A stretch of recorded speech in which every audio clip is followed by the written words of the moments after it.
Black Star Network is here. Hold no punches. I'm real revolutionary right now. Support this man, Black media. He makes sure that our stories are told. Thank you for being the voice of Black America, Roland. Stay black. I love y'all. All momentum we have now, we have to keep this going. The video looks phenomenal. See, this difference between Black Star Network and Black-owned media and something like CNN. You can't be Black-owned media and be scared. It's time to be smart. Bring your eyeballs home. You dig?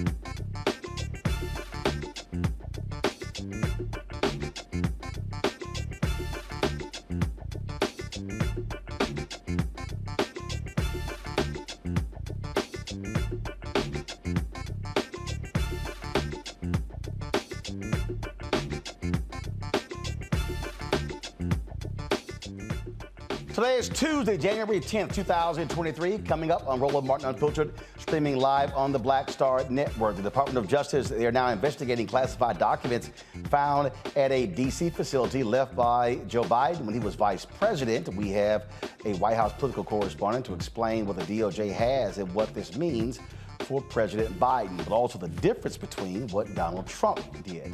New details emerge from Mississippi about the Mississippi Department of Environmental Quality denying the NAACP's water discrimination claim. We'll tell you what was said and why the state believes they could not discriminate against the majority Black city of Jackson, Mississippi. I got a chance to talk to Deputy Secretary of Commerce, Don Graves, who will explain the benefits of the Commerce Capital Readiness Program. Now, the program will be helping minority and Black-owned businesses scale their companies. Fisk University women's gymnastics team made history as the first HBCU to compete at the NCAA level. We will speak with the gymnastic coach at Fisk University about this achievement. And in our Fit, Live, Win segment, of course, we continue our segment, our focus on a new you in 2023. And we'll talk with Miss Olympia, Cheryl Grant, about fitness for women over 50. She's 61 years old. She says she wants to win the title again. So we look forward to that conversation. Folks, it is time to bring the funk on Roland Martin Unfiltered on the Black Star Network. Let's go. He's got it. Whatever the biz, he's on it. Whatever it is, he's got the scoop, the fact, the find. And when it breaks, he's right on time and it's rolling. Believe he's knowing, putting it down from sports to news to politics. With entertainment just for kicks, he's rolling. It's on go, y'all. It's Roland Martin, yeah. Rolling with Roland now. He's funk, he's fresh, he's real, the best, you know he's Roland Martin.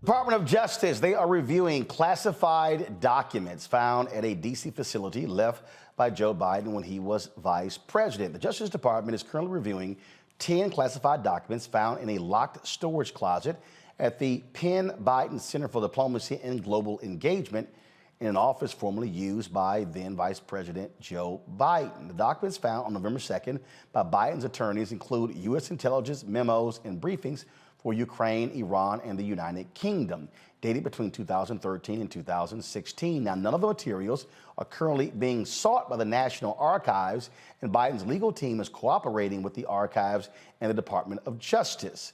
Joining us right now to explain this is Jaron Gaynor. He's the White House correspondent and managing editor of politics for the Griot. Glad to have you here. So, all right. So Republicans are excited, hyped, saying, "Oh my goodness, double standard! Look what happened here." Walk us through the difference. First of all, let's talk about first the difference with the documents that they actually discovered. Yes, so as you mentioned in your opening, the documents that were discovered in President Biden's former offices are just 10 classified documents, memos, briefings related to, as you mentioned, Ukraine, Iran, and the UK. There's nothing so far that suggests that there is any grave threat to national security. As you know, any classified document can potentially be a threat to national security. I think it's also worth noting that there are 3 levels of classified information. There's top secret, there's secret, and then there is confidential. And so the National Archives does note that confidential classified documents can be something as simple as sensitive personal information. So there is a chance that of these 10 documents that were found in President Biden's offices, that they were perhaps personal information related to him and not necessarily something that is a grave threat to national security, which is a big difference between what we're seeing, what we saw in the former President Donald Trump and the hundreds of cases, so a huge volume of classified documents. And obviously there's a big difference in the scope of the investigations, at least presently. And also the difference here is that Biden's attorneys immediately turned them over once it was discovered. Exactly. So President Biden's personal attorney was clearing out the offices, and he discovered an envelope with these documents and found those 10 classified documents. He immediately, that very same day, contacted the National Archive and Record Administration. The White House counsel also got in contact with the office, as well as the DOJ. And so, obviously, if anyone, I'm a White House correspondent, I follow the administration very closely. They're very careful to follow the law, especially coming out of the Trump years, where there was a lot of worry and worry about how the Trump administration was using the DOJ for political reasons. The difference on the other side, former President Trump, he tried to resist the obtaining of these documents. The National Archive repeatedly tried to get access to these documents. They returned some documents, and then they reached back out to the Trump administration and said, well, to Trump himself and his personal lawyer, saying, we think you are still in possession of documents. We need you to turn them over. Former President Trump believed that some of these documents were his personal possession, and because he was president, he had the right to keep them. That is not the case by law. And while he fought to the very end, ultimately that ended in an FBI raid, which we know became huge headlines for former President Trump. And so now Republicans are trying to compare the two, but the big difference is that the National Archives was not aware of these documents that were in possession of President Biden, but they were very aware of the documents that were in possession of Trump and were actively working to get them and were being resisted every step of the way. And Donald Trump, there were 320 documents, and yes, he fought absolutely, and then basically said, oh, it's mine. I can declassify anything that I want. And so for people to somehow suggest that, well, this somehow exonerates Donald Trump, but the Trump probe is also a criminal probe, correct? Correct. Currently, the DOJ, there's an active criminal investigation into former President Donald Trump because of the resistance in these documents. And also, we don't know the full scope of these documents that were in possession of Trump, but we do know that there was at least some documents related to nuclear weapons. And so when you're thinking about classified information and whether or not it's a harm to national security, it is whether or not those documents, if it was in the possession of a bad actor, could that be a threat to national security? And I don't think we would want a bad actor to have nuclear weapon information intelligence in their possession. So what exactly is next? So next, Attorney General Merrick Garland has to, he's playing a very careful line here. He is currently having to lead an investigation of a sitting president. And he also knows that he is that Biden is a Democrat, and he doesn't want to make it seem as if the person who appointed him into the role that he is giving him favors. So he has appointed a preliminary special counsel, John Lausch, who is a Trump appointee. And that is important to note because, again, he doesn't want to make it seem like he is being biased against Trump or biased in the sense of trying to help President Biden in this investigation. It is not a criminal investigation. It's simply a preliminary investigation to gather the facts and then present it to Attorney General Merrick Garland, who will then determine whether or not, with that information, he should open up a criminal investigation. And if there is enough in this investigation, if he finds that these 10 documents are somehow nefarious or a huge threat to national security, or perhaps if he finds out whether or not President Biden knew about these documents and tried to hide it, which it doesn't look like that is the case, then he would have to consider those things and determine whether or not he will actually elevate this to a criminal investigation. All right, Gary Gaynor, we sure appreciate it. Thanks a lot. Thanks for having me. All right, folks, gonna go to a break. We come back, we'll talk about this with our panel. Also on today's show, we'll talk about Fisk University, the gymnastics program, and also Fit Over 50. How women over 50 get themselves in shape. We'll talk with Miss Olympia, Cheryl Grant. You're watching Roland Martin Unfiltered on the Black Star Network.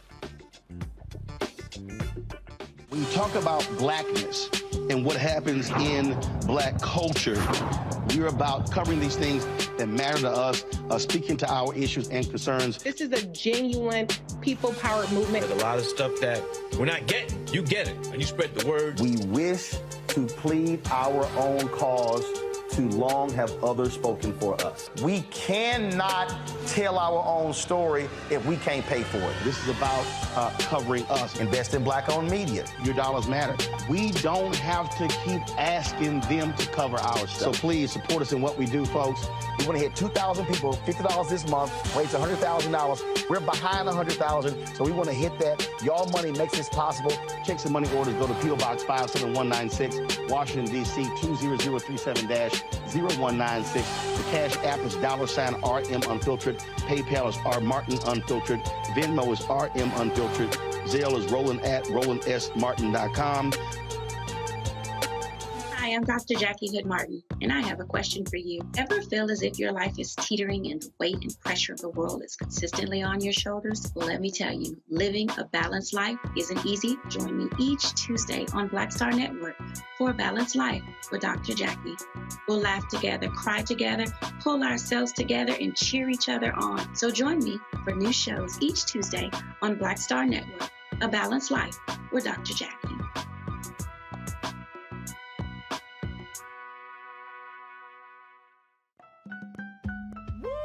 We're all impacted by the culture, whether we know it or not. From politics to music and entertainment, it's a huge part of our lives, and we're going to talk about it every day right here on The Culture with me, Faraji Muhammad, only on the Black Star Network.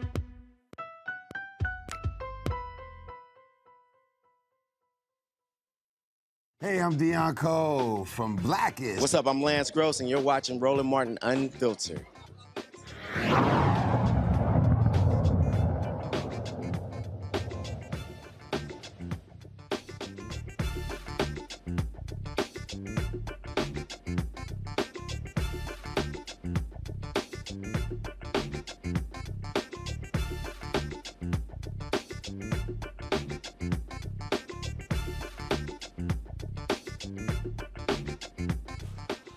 It's always hilarious to see how Republicans respond to these issues. So check this out. Listen to Congressman Comer, James Comer, on the floor of the House with his righteous indignation. Listen.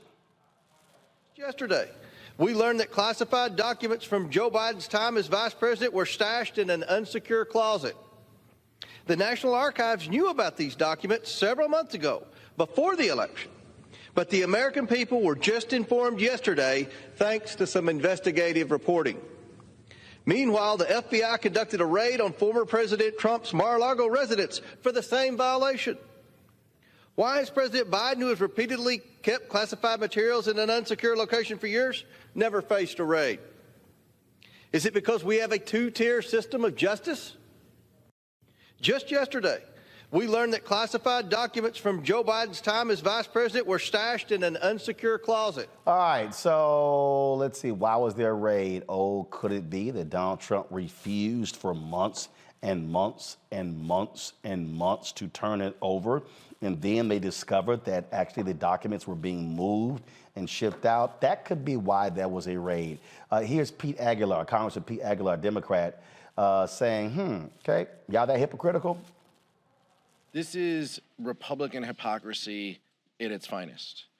When the former president had 320 documents found at his personal residence, they said that, quote, that will not be a priority.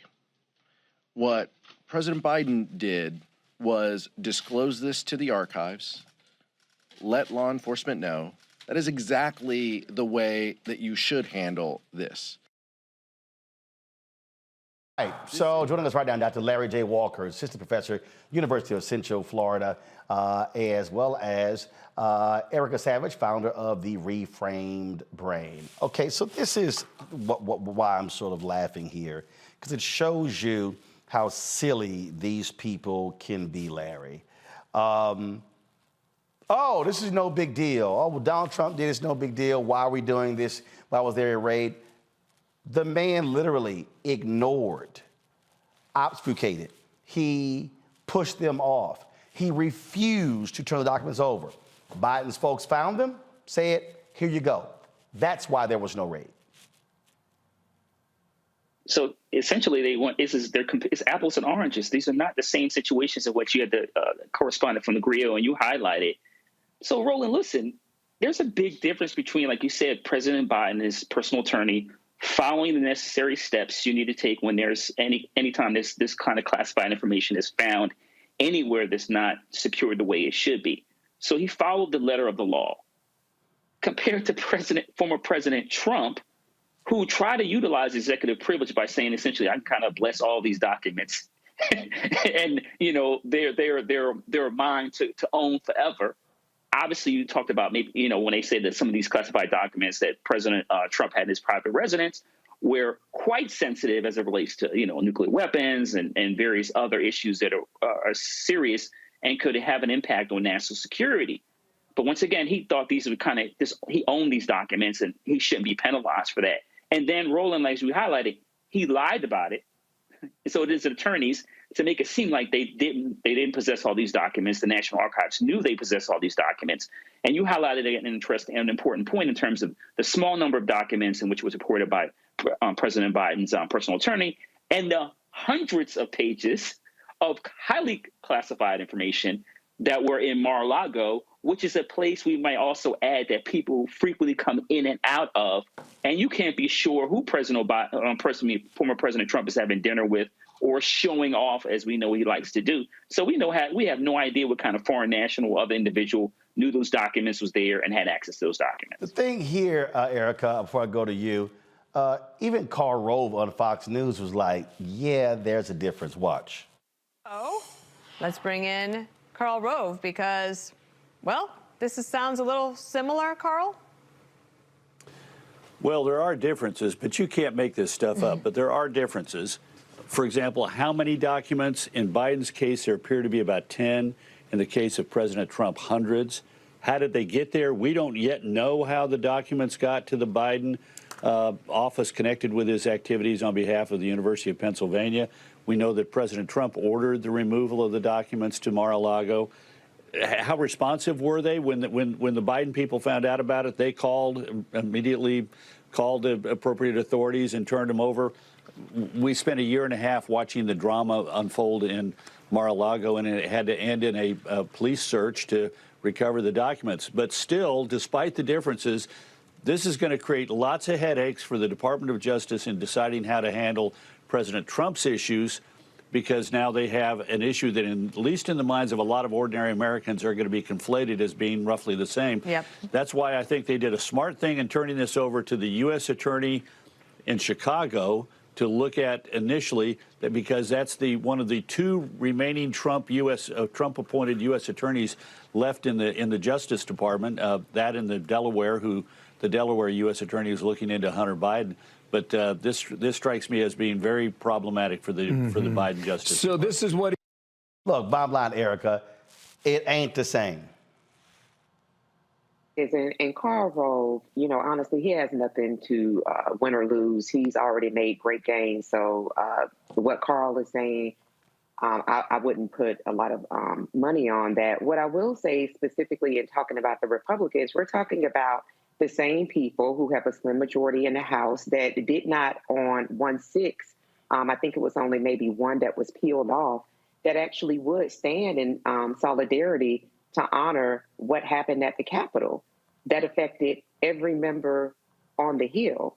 So we're talking about people who love chaos, who definitely stood with their chaos agent, the son of a Klansman, from the time that he was on the campaign trail until he exited. So I think in terms of, this discovery, again, there's nothing to conflate.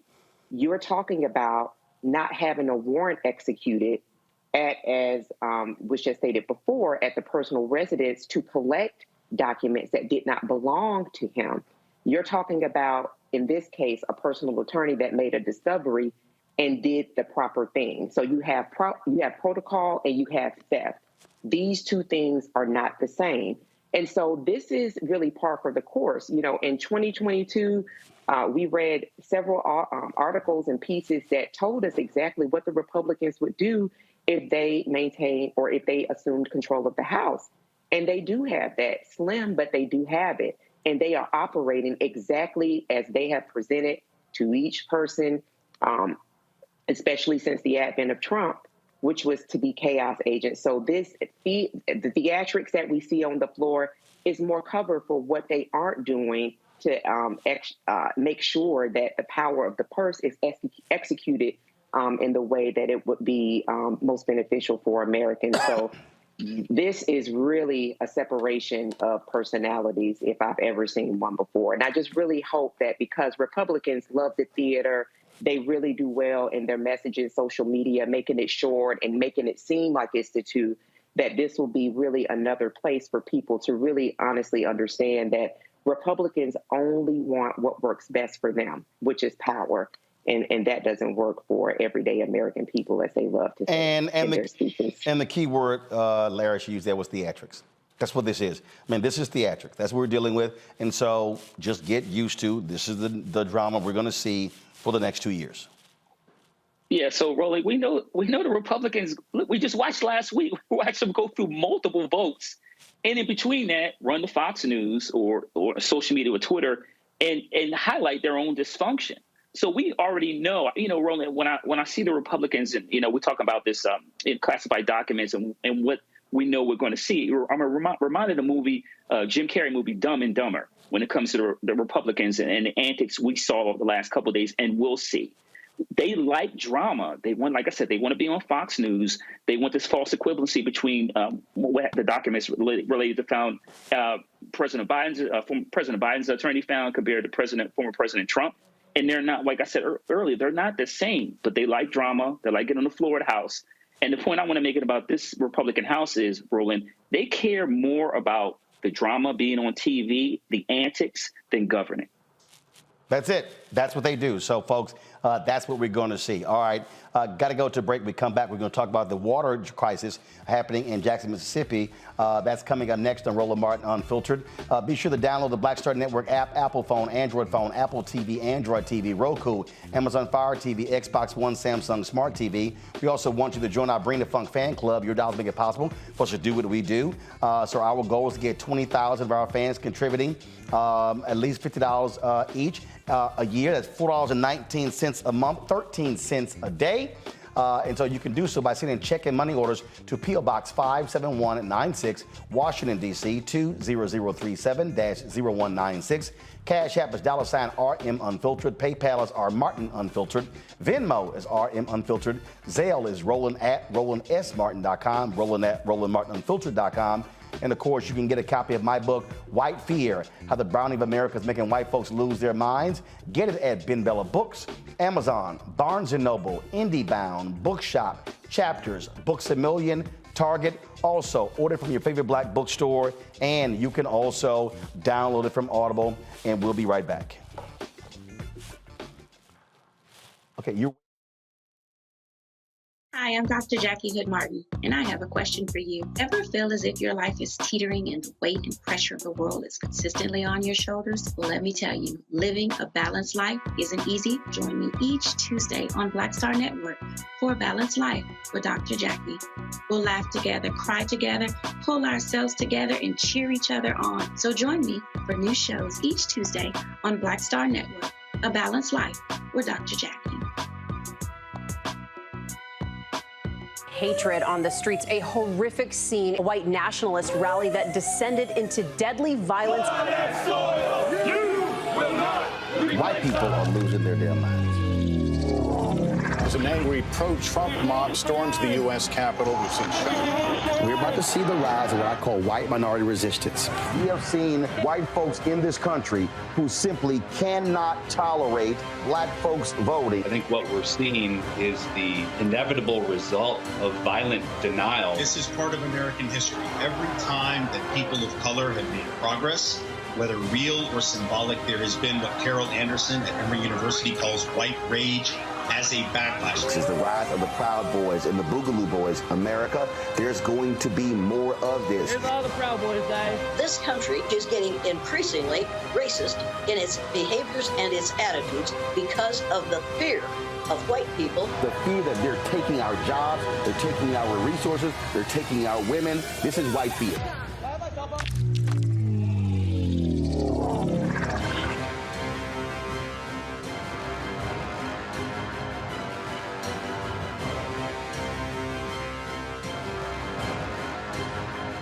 Yo, it's your man Dion Cole from Blackish, and you're watching Roland Martin Unfiltered. Stay woke.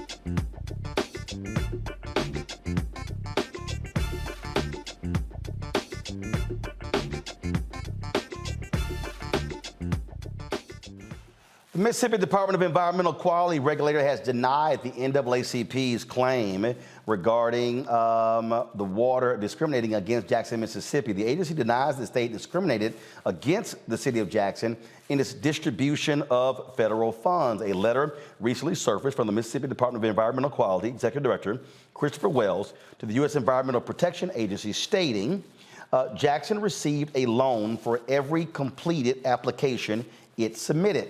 And because the loan amount is based on the project's cost, no loans were reduced for any reason that could be considered discriminatory. The capital city of Jackson has persistent water problems. Jackson's water system failed in August, and the water lines broke again in December, causing a decrease in adequate water pressure. The EPA announced an investigation in October into whether Mississippi state agencies discriminated against Jackson after the NAACP filed a federal complaint under Title VI of the Civil Rights Act of 1964, alleging Mississippi officials assured a water crisis by depriving Jackson of much-needed funds to upgrade infrastructure. The EPA could withhold money from Mississippi if it finds wrongdoing, and the EPA could refer the case to the Department of Justice. Jackson, Mississippi City Council member Aaron Banks joins us right now. Councilman Banks, glad to have you here. So what do you make of the state? Obviously, it's no surprise that they would say no discrimination here. And so how will the city respond? Well, look, Roland, first of all, thank you for having me and giving us the opportunity to highlight what I think everybody knows what's going on. First of all, I would say this, a state revolving fund, SRF, is a loan. And those are monies that are set aside in the fund for municipalities like ours to dip into when it comes to fixing things a piece at a time. However, what we're talking about, Roland, are decades of disinvestment that have happened within this municipality.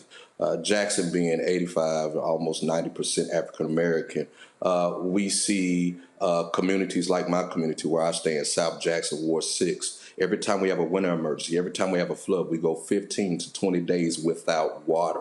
And so, when we look at historically, when cities like Madison, Richland, when cities around us get millions, $2 million, $3 million from legislative appropriations, and Jackson may only get $50,000 to fix a bridge in a predominantly white neighborhood, then it has to sound the alarm. Furthermore, when the attention of President Biden through bipartisan infrastructure law, and through ARPA funding was to actually make sure that there were investments into disadvantaged communities and to make sure that those communities were propped up by having adequate water supply, then when those monies are funneled to the state, before the state began to say, well, one, we're going to take a portion of this money and put it into the Central Mississippi Planning District.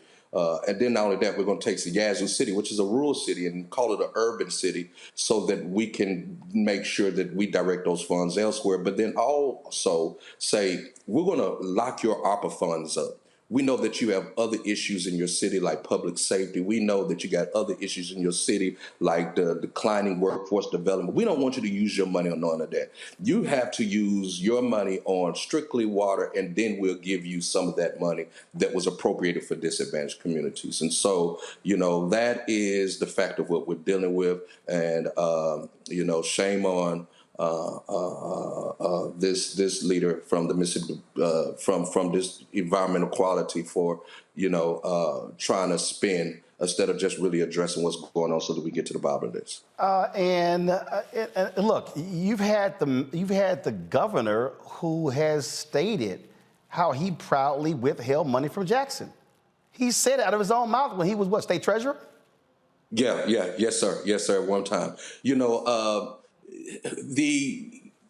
The dynamic that we deal with is when you deal with a majority Republican House, a majority Republican Senate in the state of Mississippi, the feeling is that, well, Jackson got all these people. They're one of the biggest, they're the biggest city, the capital city. They got the type of leadership they want. They elect their people, let them figure it out themselves. That is the attitude. At the end of the day, we just got to be honest about it. That is the attitude. And so we will have to fight for things, Roland, like a 1% referendum where we get the 1% sales tax that goes for us to address infrastructure issues, roads. We have to fight to get CCID. But then there is a governor appointment, a lieutenant governor appointment, a Speaker of the House appointment, a business community appointment by the governor, and then only 4 people from the city of Jackson, which causes us to now have to be in disagreement of making sure that those monies get spent in disadvantaged areas. Mind you, that almost more than 50% of the state properties are in the capital city of Jackson, and they pay no pallet. There's no payment in lieu of taxes. And so when we have a simple ask, $2 million to help us with to make sure that we don't have sanitary sewer overflows, $5 million to help us with this. we get considered last, and then we end up going through the politics, and fingers can be pointed. We could play the political, game back and forth all day long. But at the end of the day, the citizens of Jackson are residents and citizens of the state of Mississippi. Absolutely. Councilman Banks, we surely appreciate you joining us. Thanks a bunch. And look, it's an ongoing battle, and it is one that we see happening in cities all across the country when we're dealing with red state legislators. Thanks a lot. All right. Thank you. Erica, that particular point is exactly what I'm talking about. And that is when we talk about these majority black cities in these red states all across the country, this is what we are seeing. We are seeing these legislators want to basically deprive them of resources, but these are residents who are paying taxes to the very state. Yeah. Welcome to Republicanism. Thinking about Mississippi, and this has been something that's been happening for decades. We were stationed there for some time, and it was really a shock because though I'm from the South, as a military brat, going to different spaces, it literally almost feels like you're walking back in time.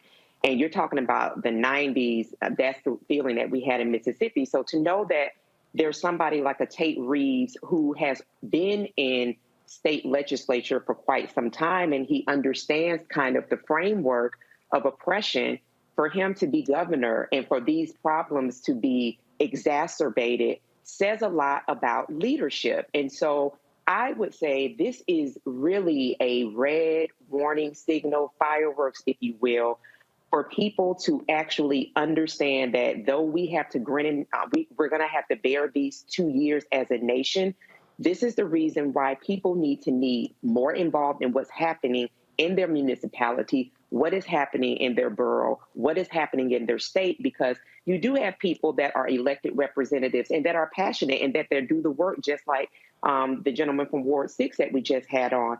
But it's not all on their shoulders. The people also have to be there to actually speak up and make demands. There's no way that you have all of that Black power, Black excellence. We just saw homecoming footage from Jackson State. For it to be in this, and not saying that it's something that would, happen overnight. This has been, as was said before, decades in the making, and literally centuries in the making when you talk about oppression and the economic oppression there in Mississippi. However, saying that Mississippi is really a warning for all of us. So people to be checking their voter registration, knowing when those council meetings are happening, what ward they're in, how is it that they could they could support their person, because it's really supporting them and their family. Right. Not having clean water, running water is a basic human right that Republicans do not mind running over all day long. The thing, Larry, that again, we're seeing African Americans are moving back south, and this is what we're encountering, which is why it's so important for folks to maximize voting, because they're going to do whatever they want to do if they have, super majorities in the legislature. And Roland, it's important to remember that these infrastructure issues, decades in the making. These things don't happen overnight. So you're talking about, when you're talking about the state legislature, or you're talking about the executive branch, the governor's mansion. This is decades in the making of ignoring the needs of a predominantly Black city and really not caring. It essentially kind of idea, well, those are my people over here, not over here.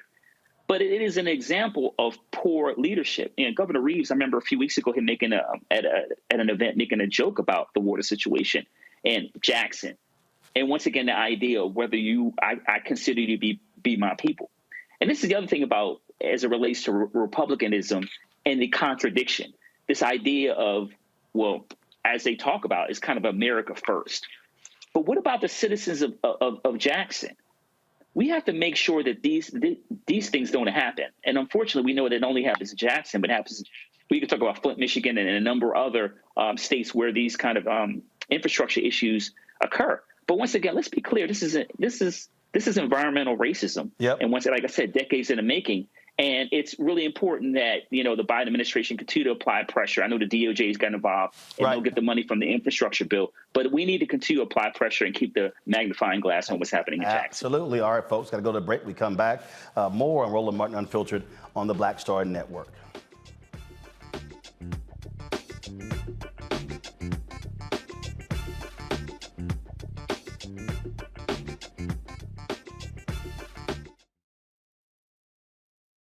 Hatred on the streets, a horrific scene, a white nationalist rally that descended into deadly violence. White people are losing their damn minds. As an angry pro-Trump mob storms the U.S. Capitol, we've seen We're about to see the rise of what I call white minority resistance.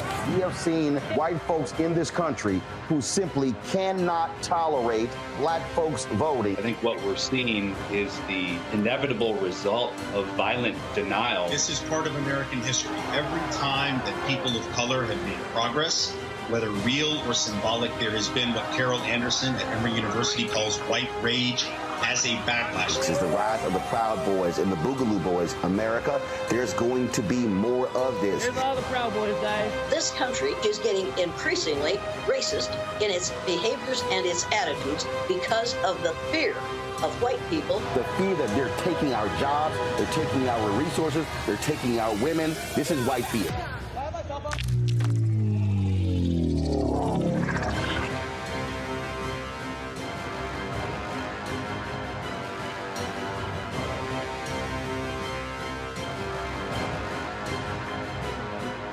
Pull up a chair, take your seat. The Black Tape with me, Dr. Greg Carr, here on the Black Star Network. Every week, we'll take a deeper dive into the world we're living in. Join the conversation only on the Black Star Network. We're all impacted by the culture, whether we know it or not. From politics to music and entertainment, it's a huge part of our lives, and we're going to talk about it every day right here on The Culture with me, Faraji Muhammad, only on the Black Star Network.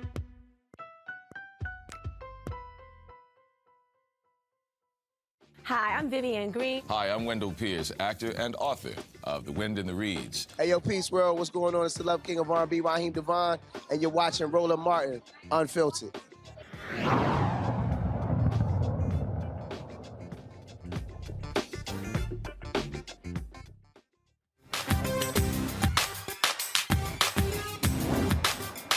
We've been frozen out. Facing an extinction level event. We don't fight this fight right now. You're not going to have black-owned businesses.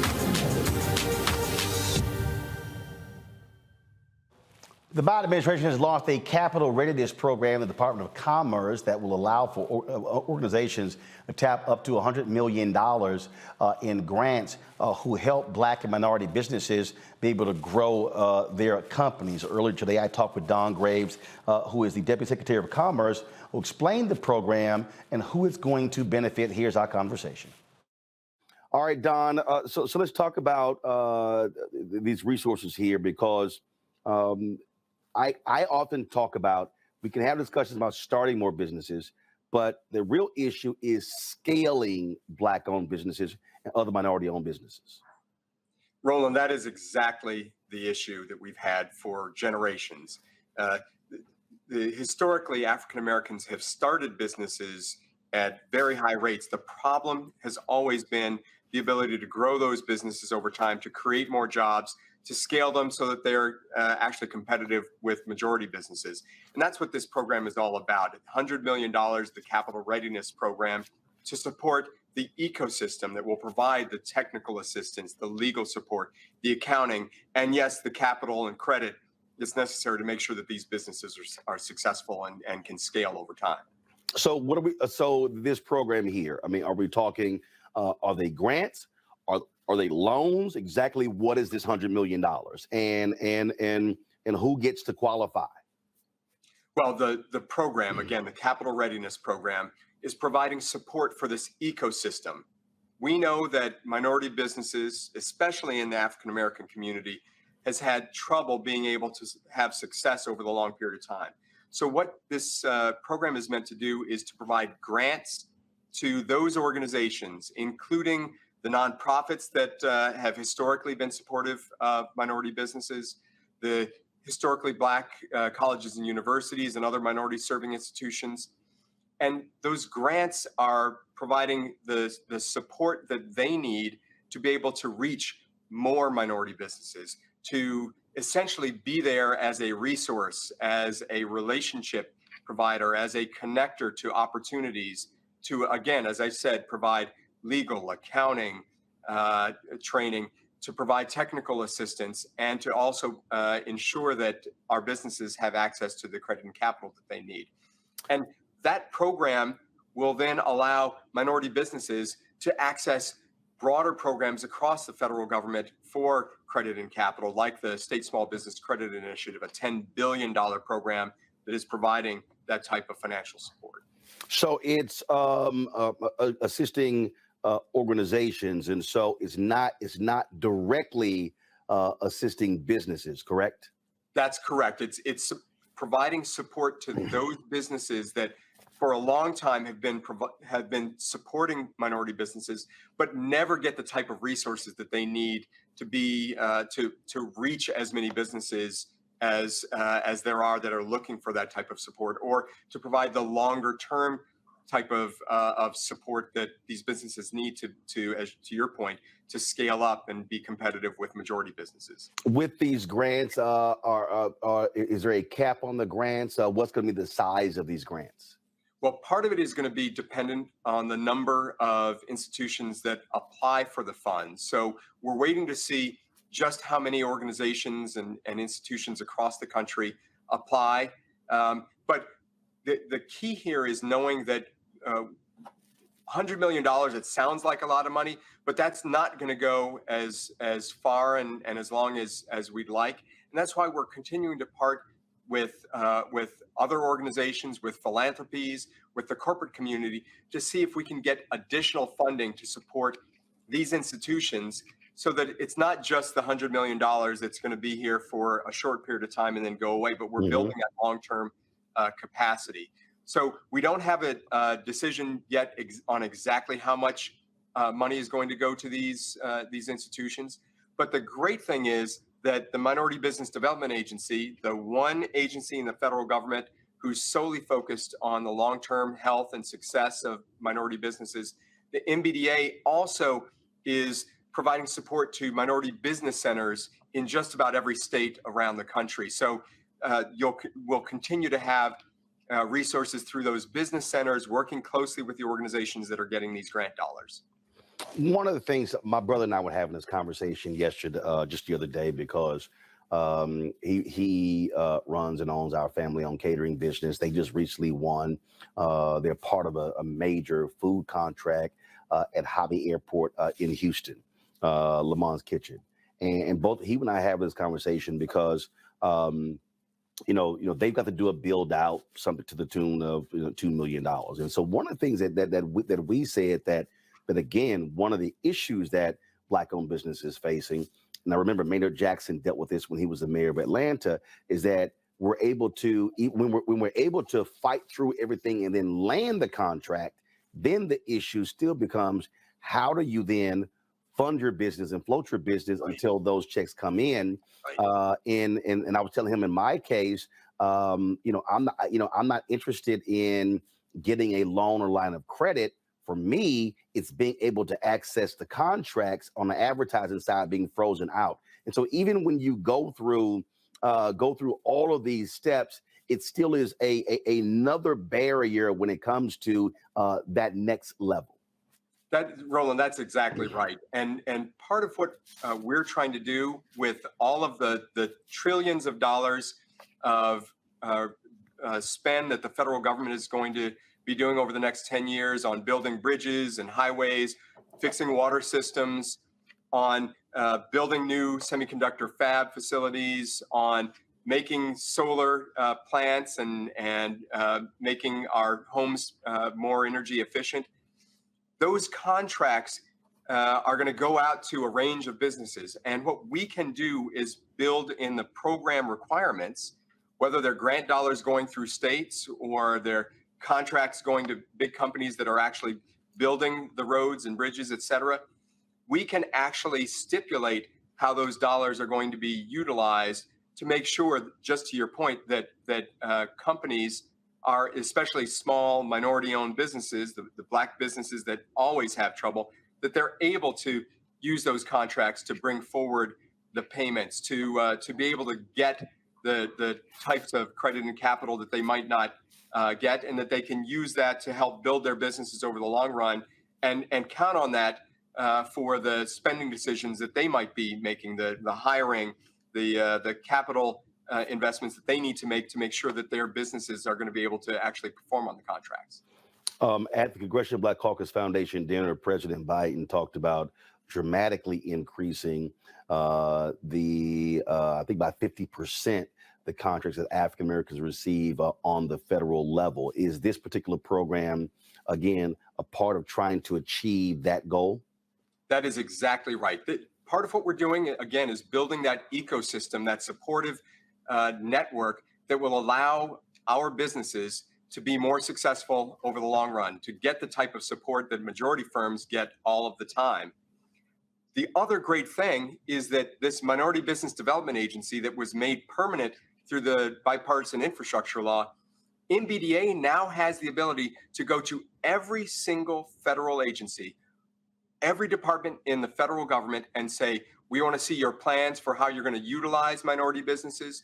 We want to see how you're going to track these. We need to see your performance over time, and then to go back through and say, you didn't hit your expected spend plan or utilization plans, and hold the agencies and the contractors accountable for whether or not they're sticking to their plan. So it's the first time in history we've had that ability through the Minority Business Development Agency to check on performance and then hold these agencies and just as importantly, the prime contractors accountable for their performance.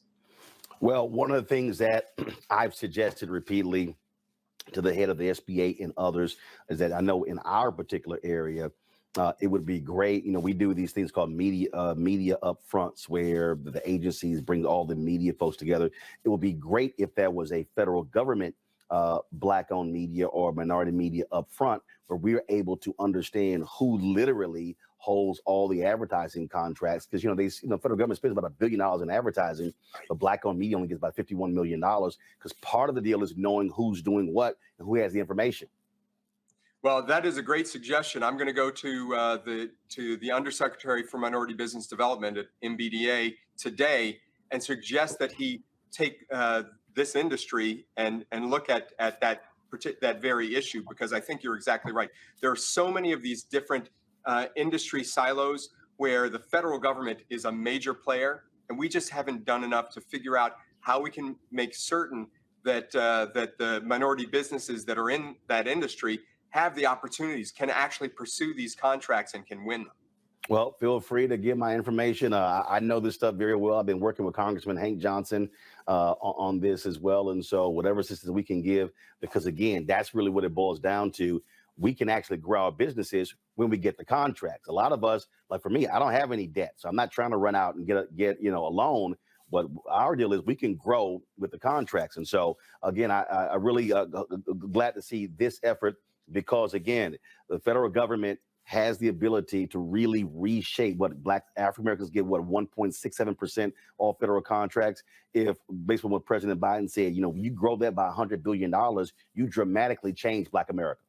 No question about it. And this is just the start. We expect to continue to expand and grow these opportunities. And hopefully, Roland, you'll hold us accountable for all of this. Oh, that's going to happen. Don't worry about that. So we certainly appreciate it. And again, look forward to the next conversation. Thanks so much, Roland. Great to be All here. right. Thanks a bunch. All right, folks, we're going to go to a break. We come back. We'll chat with Larry and Erica again about Where's Our Money, this particular program, but specifically, while we must be putting pressure on the Biden administration to drive more dollars to Black-owned businesses. You're watching Roland Martin Unfiltered on the Black Star Network. When you talk about blackness and what happens in black culture, we're about covering these things that matter to us, speaking to our issues and concerns. This is a genuine people-powered movement. There's a lot of stuff that we're not getting. You get it, and you spread the word. We wish to plead our own cause. Too long have others spoken for us. We cannot tell our own story if we can't pay for it. This is about covering us. Invest in black-owned media. Your dollars matter. We don't have to keep asking them to cover our stuff. So please support us in what we do, folks. We want to hit 2,000 people, $50 this month, raise $100,000. We're behind 100,000, so we want to hit that. Y'all money makes this possible. Check some money orders. Go to P.O. Box 57196, Washington, D.C. 20037-0196. The Cash App is $RM Unfiltered. PayPal is R Martin Unfiltered. Venmo is RM Unfiltered. Zelle is Roland at RolandSMartin.com. Pull up a chair. Take your seat. The Black Tape with me, Dr. Greg Carr, here on the Black Star Network. Every week, we'll take a deeper dive into the world we're living in. Join the conversation only on the Black Star Network. Hi, I'm Dr. Jackie Hood Martin, and I have a question for you. Ever feel as if your life is teetering and the weight and pressure of the world is consistently on your shoulders? Well, let me tell you, living a balanced life isn't easy. Join me each Tuesday on Black Star Network for a Balanced Life with Dr. Jackie. We'll laugh together, cry together, pull ourselves together, and cheer each other on. So join me for new shows each Tuesday on Black Star Network, A Balanced Life with Dr. Jackie.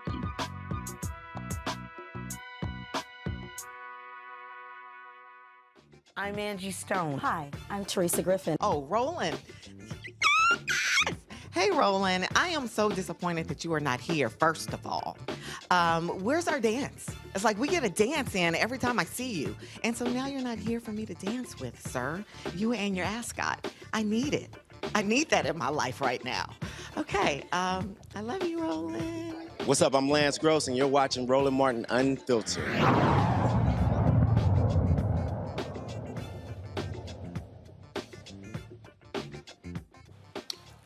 Erica and Larry, the conversation we just had, first of all, this program, someone even asked in the chat, well, the money's not going to the businesses. No. What you have is you have organizations out there, you have incubators, you have other groups that are out there that help black-owned businesses. There are a lot of black-owned businesses. First of all, let me just explain this to people who don't even understand really the reality of black-owned businesses in America. And I'm using pre-COVID data. There were 2.6 million black-owned businesses in America pre-COVID. 2.5 million had one employee. So really, they're sole proprietors.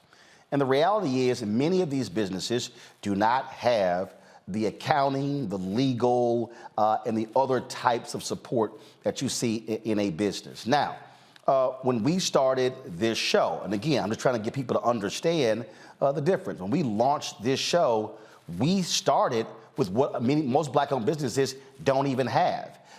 First of all, they only have one employee. Of the 2.6 million, 2.5 million had one employee.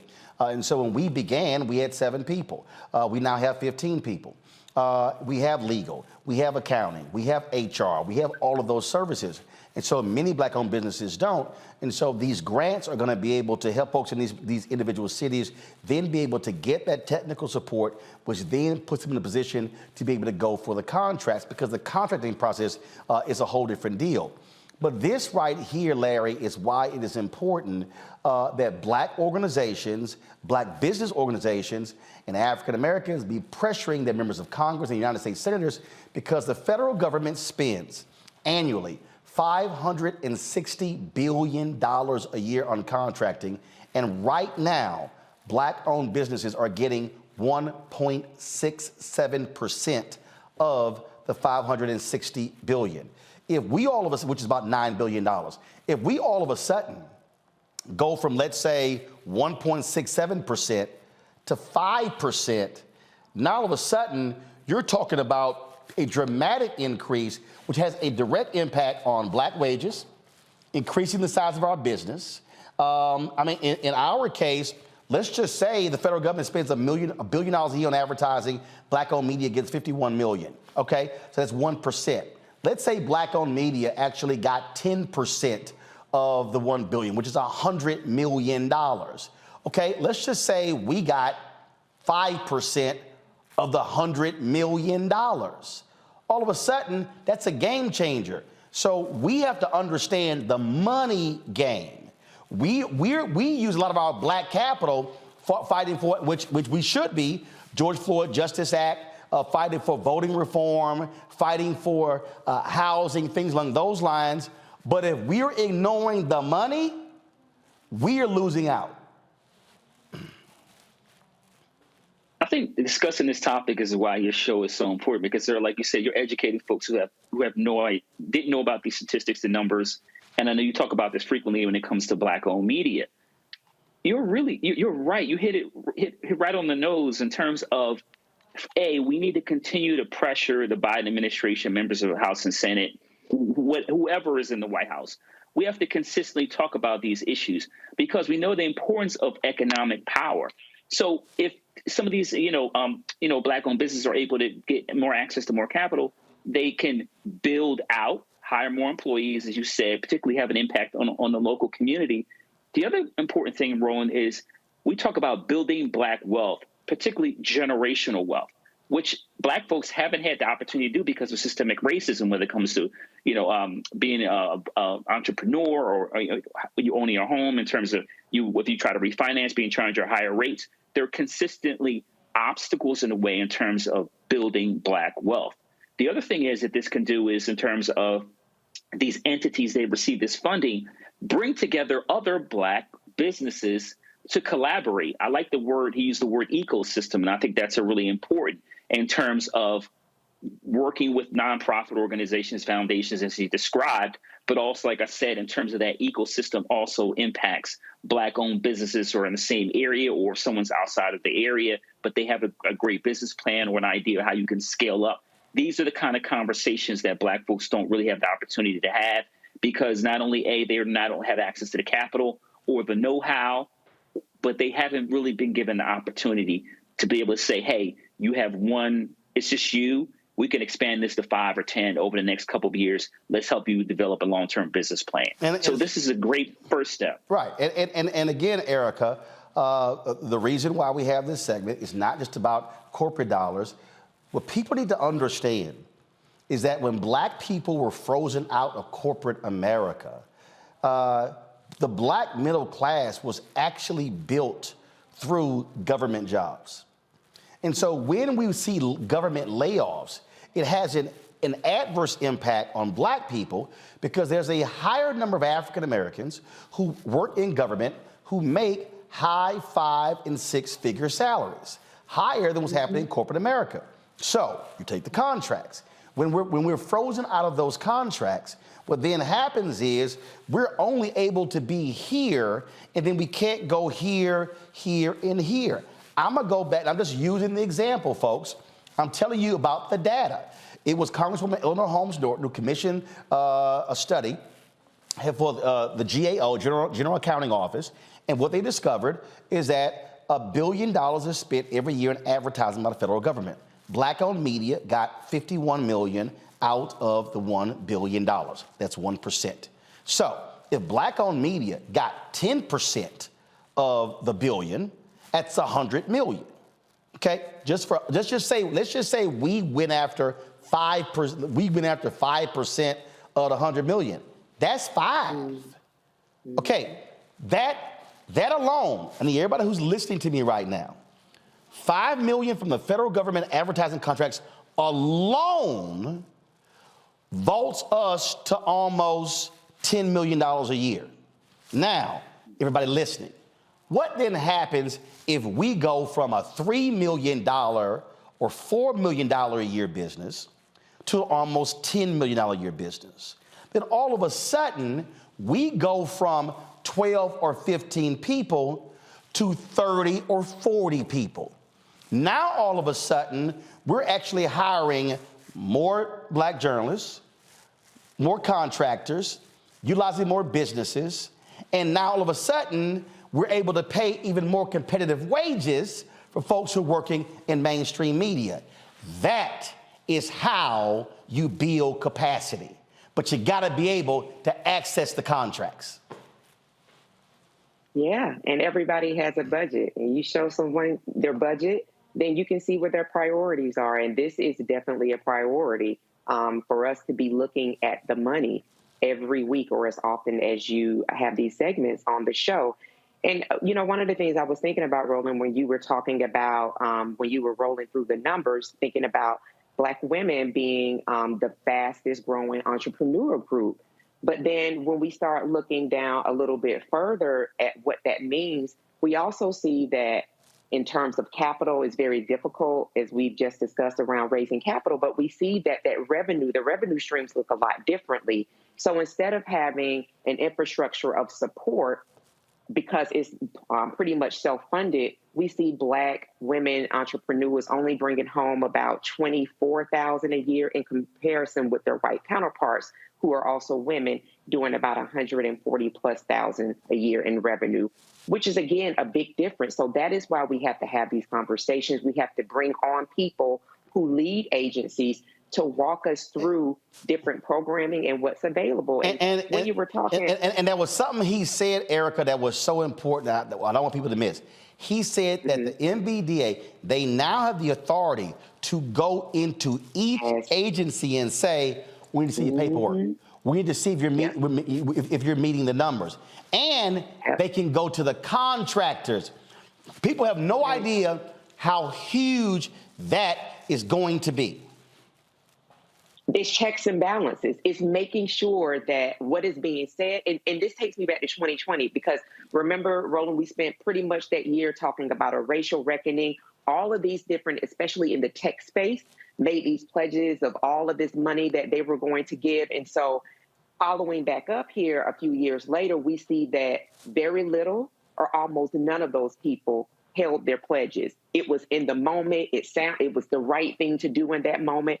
But it was a lot of emotion and a lot of lies. So we're seeing accountability here, and that's what matters. And let me say this here, because it kills me, these people who run their mouths in the chat who ain't never run a business. Okay, so one person's like, oh, Roland, you begging for crumbs. Let me be real clear. You can't get to 5 million unless you got to 1 million.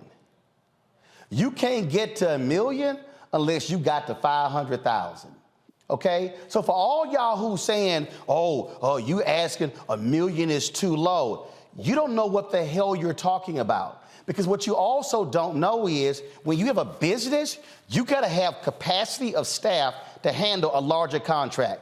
There's nothing worse, and I've seen it, where a Black-owned business qualified and won a major contract, but they couldn't service the contract because they didn't have the staff to actually do it. So for all y'all who run y'all mouths talking about, oh, that's just too small, what that tells me, you ain't never run a business. What you are doing is running your mouth about somebody else's business. So what you should do is get you some business and leave the business to the business people. Got to go to break. We'll talk with the sister who's running the Fisk University Gymnastics team who participated in an NCAA tournament over the weekend. We'll be right back. Hatred on the streets, a horrific scene, a white nationalist rally that descended into deadly violence. White people are losing their damn minds. As an angry pro-Trump mob storms the U.S. Capitol, we've seen We're about to see the rise of what I call white minority resistance.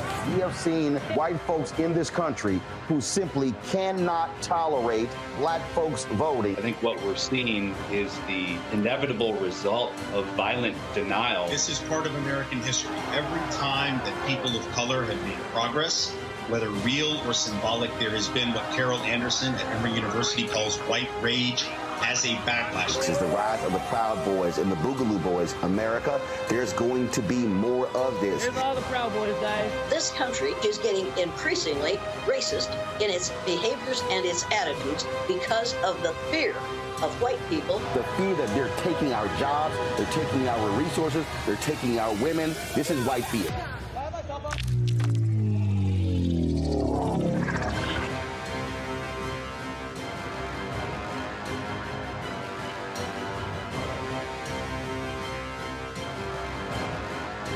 I'm Deborah Owens, America's Wealth Coach, and my new show, Get Wealthy, focuses on the things that your financial advisor and bank isn't telling you, but you absolutely need to know. So watch Get Wealthy on the Black Star Network.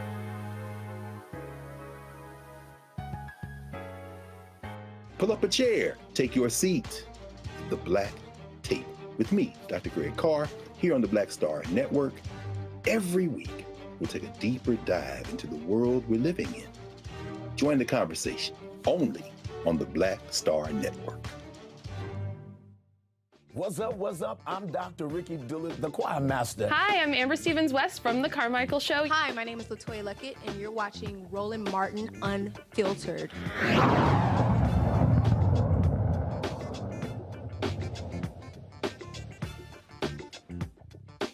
Went down. This ball is huge. This university made history as the first HBCU to participate in an NCAA gymnastics event.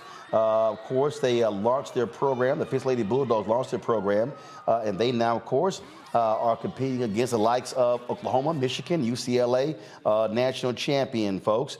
The team's lead-off gymnast, Naima Muhammad, and Fisk five-star recruit Morgan Price made national headlines with their athletic ability and grace. And so they stepped into national headlines on Friday at the Super 16, the inaugural Super 16 event in Las Vegas. They finished in fourth place, the score of 186.700. Corinne Tarver, a U.S. national team member during the 1985-86 season, a national floor title holder and two-time title holder with Georgia in 1987 and 1989, is the coach there, and she joined us. Glad to have you here. Thank you very much. Glad to be here. So, how was it for your team to go there? Were they nervous? It certainly is a huge deal being the first HBCU to participate in gymnastics at this level. I would say they were nervous, yes, but they were excited.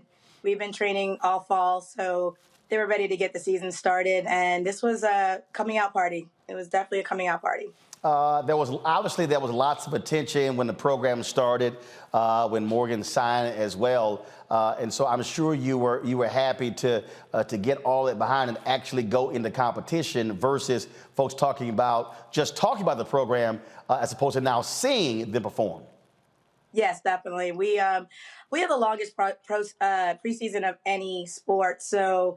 It started back in August, and we compete in January, so it's quite a long time, and it's hard to keep people motivated for such a long period of time.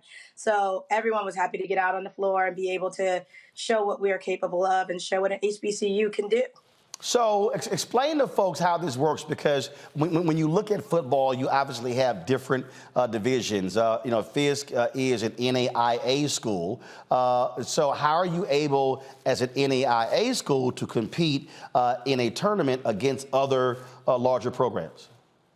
We're technically right now considered like a club, even though we're not a club. We are, in fact, a collegiate program. But until we get our waiver approved from the NCAA, we can compete, and we can actually qualify for USAG Gymnastics Collegiate Nationals. So that is what our goal is for the year. And so you said y'all are classified as a club? Well, not really a club. We're a college program, but because we're NAIA, we're still competing against NCAA schools. Right. So we're kind of in this limbo. So the Super 16 event, what other schools were there? Oklahoma, UCLA, Michigan, Arizona State, BYU. We competed against Washington, University of North Carolina, and Utah State. There was also Rutgers and a couple others. So there was 16. There was 16. You were the only HBCU, and y'all came in fourth. Pretty damn good. We came in fourth in our session. There was 4 different sessions. So every competition is a different competition. So we weren't really looking for placement or really even worrying about our score. We just knew that we had to step out on the floor. I have a very young team. Most of my athletes are freshmen, so they've never been on a college stage, and very different than what they did in the club level. So I just wanted them to go out there and get a great experience. And we got such an amazing and warm welcome that it helped the girls to relax and go out there and just do what they're capable of doing. How many team members? We have 15. 15. 15. All 15 traveled? Yes, all 15 traveled. All Actually, right. no, I take it back. 14 traveled. All right. Questions from our panelists. Erica, you first. Coach Carver, it's indeed a pleasure and congratulations. Very excited for you all. Wanted to ask you, because your team and you were a gymnast as a Black woman, you have young Black women of color. What is it that you say to them to prep them to be in the experience? It's their sport, gymnastics, but going in as Black and women of color, how do you prepare them for that? Honestly, these girls have all been doing that for years. They've all been competing for a minimum of 5 to, anyway, some of them up to 10 years. So they're used to being one of the only. That's something that is just basically part of the sport. As a gymnast myself, I was one of only. I was the only Black gymnast on the University of Georgia's team. So we get used to it. As far as competition, I really don't focus on that. What I focus on is them doing their routines, trust their training, trust the preparation, trust their teammates, trust their coaches, and just go out there and do what they're capable of doing. Larry. Yeah, so Fisk is known for his academics, alum like W.B. Du Bois, among others. And so I've been following the story for the last couple of months and just read a few articles, the last couple of weeks about leading up to this event, and read a couple quotes from you. So congratulations on all the hard work and finally having the opportunity to kind of, so to speak, hit the floor. So my question is relating to recruiting, and you talked about a number of your individuals on the team are freshmen. So you're the only HBCU with the program. So, and obviously when you talk about we saw increasingly in the Olympics an increasing number of Black women participating in gymnastics of the last 25 years. So talk to me about recruiting, and, is it make it easier for you? Because like I said, Fisk has an excellent academic reputation and the only HBCU. Do you think it's going to make your recruitment efforts easier, or are there obstacles? Believe it or not, Fisk kind of recruited itself. A lot of people ask, because I was hired in February to start a program that the athletes reported at the end of July. So I basically had about 4 months to get everyone together and to convince them to come to Fisk. But in all honesty, they kind of contacted us. And once they heard about the HBCU, because many of these athletes wanted to go to HBCUs. They come from families that are HBCU alum and they've grown up in that environment, yet they knew that they never had an opportunity to go and continue to do gymnastics. They would have to give one up. So Fisk adding a program allowed them to be able to do both dreams, to be able to get that HBCU experience, to be able to do gymnastics. And like you said, the academics are strong. We're a very strong STEM school. So a lot of my team members are going into the medical field in some way, shape, or form. On that particular point there, since you announced the program, of course, all the different stories that have been done, have you been deluged with phone calls or emails or letters from parents and other folks expressing interest? And have other schools contacted you about saying, hey, we would love to try something similar at our school. How do you make it happen? Yes to all of them. We've gotten a lot of interest from recruits. We're looking at the class of 24 and 25 at this point in time. So we are looking at trying to bring in maybe anywhere from 5 to 10 athletes next season, depending on how many of them are going to get academic money, because that is something that we do rely on a lot. We do have athletic scholarships, but we are looking to go NCAA Division II. So we keep it in the limit that the NCAA has for gymnastics. So we have to be careful with that. But we do academic money a lot. As far as, the other things, we're here, we're ready to go. And, so many athletes want to be a part of the HBCU experience. We have gotten calls from other schools, but most are taking a wait and see right now. Right. I mean, look, bottom line is that everyone understands college athletics The reality is football pays for many programs. Fisk doesn't have a football team. Secondary basketball does. It's even harder at an NAIA school because you don't have the television contracts, things along those lines. And so it really comes down to when you have some of your top athletes, you're getting scholarship offers from other places, and it comes down to money. Yes, it does. It really does. But as many people know, that gymnasts tend to be very strong academics students. So many of my team members are getting provost or presidential scholarships. So that is our goal, is to find athletes who are good in the classroom as well as good in the gym. Well, certainly congratulations. What's the next tournament? What's up next for y'all? We are at the University of Michigan on Friday and the University of Georgia on Monday. Wow. All right then. Well, and if folks, not sure if any of those are televised, and so if do you have any idea how people could watch them if they are? Well, they're always live streamed if they're not live on TV. So you can always go to their websites and they always have them streaming. So we'll be able to see the meet. I don't know how much they show of different programs, but it'll be on somewhere. Okay. All right then. Well, look, congratulations and good luck this season.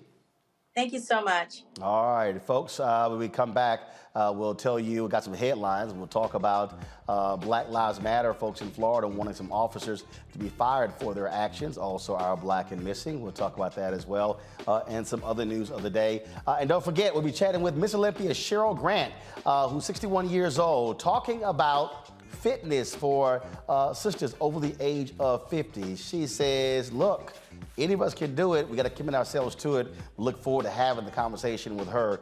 That's going to be coming up at 7:30, so you don't want to miss that conversation. Folks, if you're watching on YouTube, hit the like button. I see all y'all commenting, got all your thoughts and opinions. Hit the like button. Don't be trying to ride for free. We should easily be more than 1,000 likes every single day. I shouldn't have to be asking this late in the program for y'all to hit the like button. So when we come back from the break, we should be seeing at least 1,000 likes, okay? Facebook, hit the share button. Same thing the rest of the programs. Going to a break. I'll be right back on Roland Martin Unfiltered on the Black Star Network.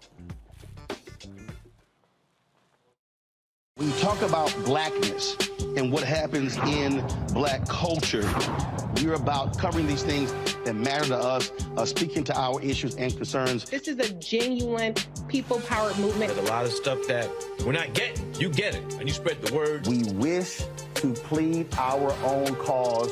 Too long have others spoken for us. We cannot tell our own story if we can't pay for it. This is about covering us. Invest in Black-owned media. Your dollars matter. We don't have to keep asking them to cover our stuff. So please support us in what we do, folks. We want to hit 2,000 people, $50 this month, raise $100,000. We're behind 100,000, so we want to hit that. Y'all money makes this possible. Check some money orders. Go to P.O. Box 57196, Washington, D.C. 20037-0196. The Cash App is $RM Unfiltered. PayPal is R Martin Unfiltered. Venmo is RM Unfiltered. Zelle is Roland at RolandSMartin.com. Hi, I'm Dr. Jackie Hood Martin, and I have a question for you. Ever feel as if your life is teetering and the weight and pressure of the world is consistently on your shoulders? Well, let me tell you, living a balanced life isn't easy. Join me each Tuesday on Black Star Network for a Balanced Life with Dr. Jackie. We'll laugh together, cry together, pull ourselves together, and cheer each other on. So join me for new shows each Tuesday on Black Star Network, A Balanced Life with Dr. Jackie.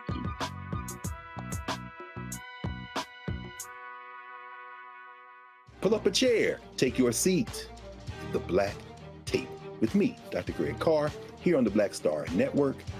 Every week, we'll take a deeper dive into the world we're living in. Join the conversation only on the Black Star Network. Hello, everyone. It's Kiara Sheard. Hey, I'm Taj. I'm Coco. And I'm Lily. And we're SWV. What's up, y'all? It's Ryan Destiny, and you're watching Roland Martin Unfiltered.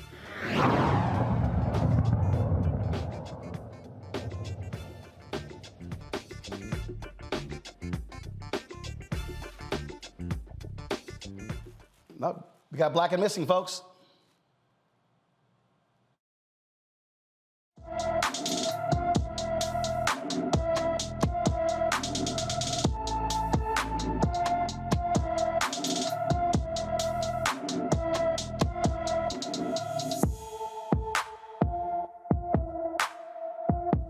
Makia Humphreys has been missing from Chicago since December 18th. The 16-year-old is 5 feet 2 inches tall, weighs 120 pounds, with brown hair and brown eyes. Anyone with information about Makia Humphreys is urged to call the Chicago, Illinois Police Department at 312-745-5020, 312-745-5020.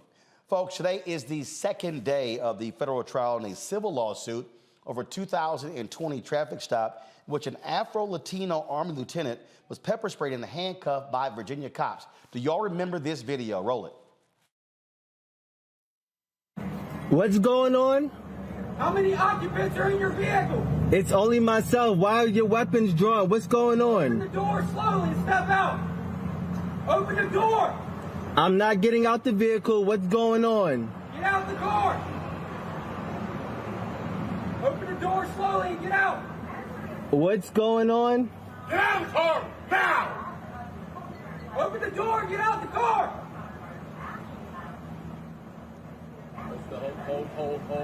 Hold. Keep your hands outside the window. Keep your hands outside the window. My hands are right here. What's going on? Get out of the car now. Get out of the car. What's now. going on? Get out of the car now. Get out of the car now. I'm serving this country and this is how I'm treated? Yo, what? Guess what? I'm a veteran too. I'm going to obey. Get out of the car. What's going on? Get out of the car now. What's going on? What's going on? You're fixing to ride the lightning, son. I'm sorry, what? Get out of the car now. What's going on? Get out of the car now.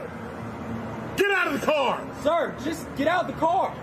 Work with us and we'll talk to you. Get out the car. You received an order. Obey it. I'm honestly afraid to get out. Can I you should be. Get out. Body camera video shows Windsor police officer Daniel Crocker and Joe Gutierrez, who was an officer at the time but has since been fired over this case, pepper spray and point their weapons at Second Lieutenant Karan Nazario as he held his hands up in his vehicle. The stop sparked nationwide backlash, and Virginia's Attorney General later sued Windsor, a small town about 70 miles southeast of Richmond, alleging the town's police engaged in discriminatory policing against black Americans. Nazario is suing the officers for $1 million in compensatory damages. Folks, Florida Black Lives Matter chapter wants 4 Lakeland, Florida police officers arrested and a new police chief removed following a beating of a man in their custody. Polk County Black Lives Matter is demanding the U.S. Federal Department of Justice launch an investigation and arrest 4 Lakeland police officers, Dylan Korn, Anton Jefferson, Jason McCain, and Sergeant, and remove the newly appointed police chief, Sammy Taylor, following the shocking incident. Officer Eby stopped Antoine Glover for possible controlled substances on December 18th. When the officers tried to remove a bag from Glover's possession, they started punching Glover. Lakeland police said there's an ongoing internal investigation into the incident. The department policy allows 180 days to close a review. The parents of 3 black Georgia students have filed a lawsuit against the school district for banning Black Lives Matter attire, but allowing nooses and Confederate symbols. Lakeisha Hamilton and Loretta McCrae filed a federal civil rights lawsuit against the Effingham County School District on behalf of their children. The suit alleges the dress code enforcement is unconstitutional and violates their First Amendment rights. Effingham County High School and Effingham College and Career Academy forbids Black Lives Matter attire because they say it is disruptive. A black student allegedly was refused entry to a football game for wearing a Black Lives Matter shirt, but a white student was allowed to wear a shirt that read, "Stomp on my flag, I'll stomp your ass." The Effingham County District Superintendent, Yancey Ford, and the school board have been named defendants in the lawsuit. They assert they hadn't yet been served. What does that tell you right there, Erica, in Georgia, that, oh, yeah, Black Lives Matter, that's disruptive, but, yeah, the Confederate flag, go right ahead. That sounds like Georgia. We're talking about the state as a whole, but then also looking at the regions. And, when I think about Southeast Georgia, one of the names that comes to mind is Ahmaud Arbery, unfortunately, who was hunted and essentially lynched by a few saltines. So I say that to say that it does not surprise me that this has happened, but Reese has said this on this program many a times before, we have to be more litigious, we meaning Black people. And so I am so proud of Ms. Hamilton. Sue the hell out of them. Get every penny you can, because one of the other things that has to be brought forward is that culture of the Confederate flag having a place in Georgia, and that people that wear that Confederate flag, though they may be your neighbors, they may be administrators at the county, city level or whatever, are not bad people. It's a part of their heritage. So I think that this is I'm really happy that her children communicated this to her, and glad that this did get some media attention. And I hope that she wins as much as she possibly can get, and that these are the types of messages that need to continue to be blanketed across areas that are very resistant to change and on par with global white supremacy or nationalism. And Larry, it shows you when they actually believe that Black Lives Matter. How is that disruptive? They give it away. Black Lives Matter. No, in this case, right? And so, look, we talk. My colleague just highlight all, some of the cases in Georgia, and I agree. You need to sue people, because the bottom line is people only understand the purse strings. So when you start, taxing localities and they have to pay, then you would assume that would have an impact on police behavior or school behavior in this particular situation. But listen, Roland, it's deplorable, but it's not surprising. We see this a lot, not only in terms of pre-K through 12, but also see some of these issues in higher education. But the fact that we're in Black Lives Matter, that Black Lives Matter is controversial, but wearing a Confederate flag and other, symbolism, particularly when you talk about relating to the Civil War, right, which fought over slavery, and that's not controversial. But all this other imagery, Donald Trump, who is an insurrectionist, and like I said, the shirt you just showed on the right. But Black folks can't simply say that we matter. That's what you're saying is. It's also saying that whatever suffering you deal with, do it in silence and away from me. So I'm glad they're suing them, but it's, once again, people don't see our humanity. All right, folks, let's go to your Florida, Larry, where Governor Ron DeSantis, he's targeting no shock diversity at Florida universities. The DeSantis administration now requires that all universities report how much money is spent on programs for diversity training and critical race theory projects and initiatives. The requirement was announced last month by the Director of Policy and Budget. The Department of Education and the state university system must report the name of staff, programs, and activities related to race and diversity ideology and the amount of state funding spent towards it. A Florida judge blocked a piece of the Stop Woke Act last year, prohibiting schools and companies from inserting critical race theory teachings. This just shows you how trifling he is. And the reason my book, White Fear, How the Browning of America is Making White Folks Lose Their Minds, Larry, is important. It's because you have a lot of white Americans who want to attack anything dealing with race, equity, diversity, inclusion, equality, you name it, multiculturalism. They've always hated that, and this is the newest attack. So I first want to say, please, everyone, pray for me. as I try to navigate this as a Black professor who writes about racism. That's first. All you folks pray for me. But secondly, I think it's really important when we talk about this issue, fighting over, this, and obviously my institution among all the, I think 12 or 14 other public institutions received the same letter. This is the thing. Just a few days ago, Roland, we had the 100th anniversary of the Rosewood Massacre, which occurred in Florida. So my question is to these individuals that, want to talk about CRT and DEI initiatives, are we supposed to talk about the Black folks that were massacred a little over 100 years ago and the reasons why? And also, we're not allowed to make the connection between the violence, the white violence we saw in Rosewood, to the violence we saw on January 6th.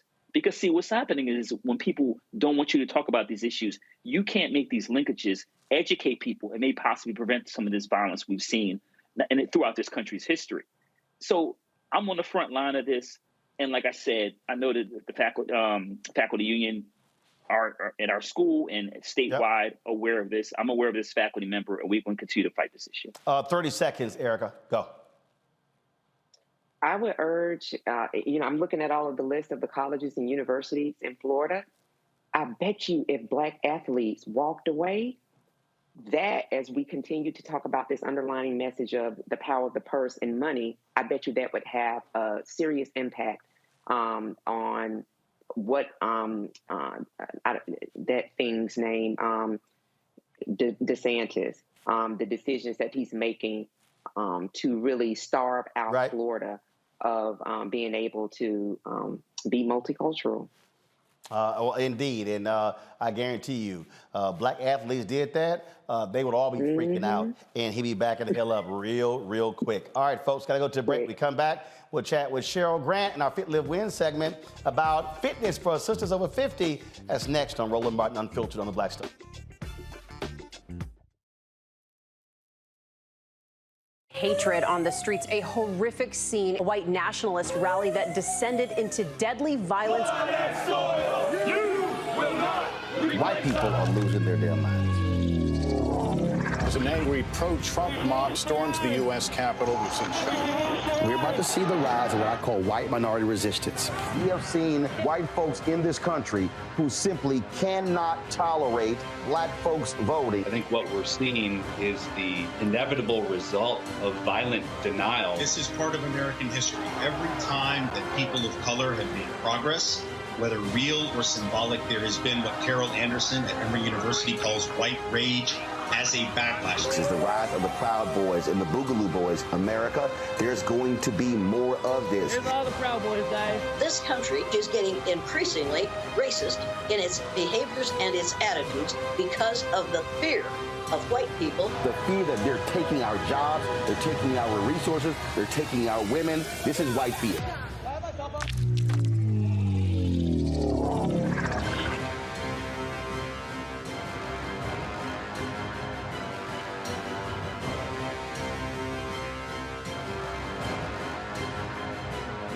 Hi, I'm Dr. Jackie Hood Martin, and I have a question for you. Ever feel as if your life is teetering and the weight and pressure of the world is consistently on your shoulders? Well, let me tell you, living a balanced life isn't easy. Join me each Tuesday on Black Star Network for A Balanced Life with Dr. Jackie.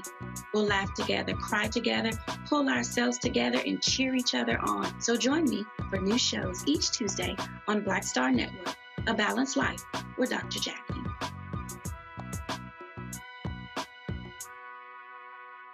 Hey, yo, Peace World, what's going on? It's the Love King of R&B, Raheem Devon. Hey, I'm Cupid, the maker of the Cupid Shuffle and the Wham Dance. What's going on? This is Tobias Trevelyan. And if you're ready, you are listening to and you are watching Roland Martin Unfiltered.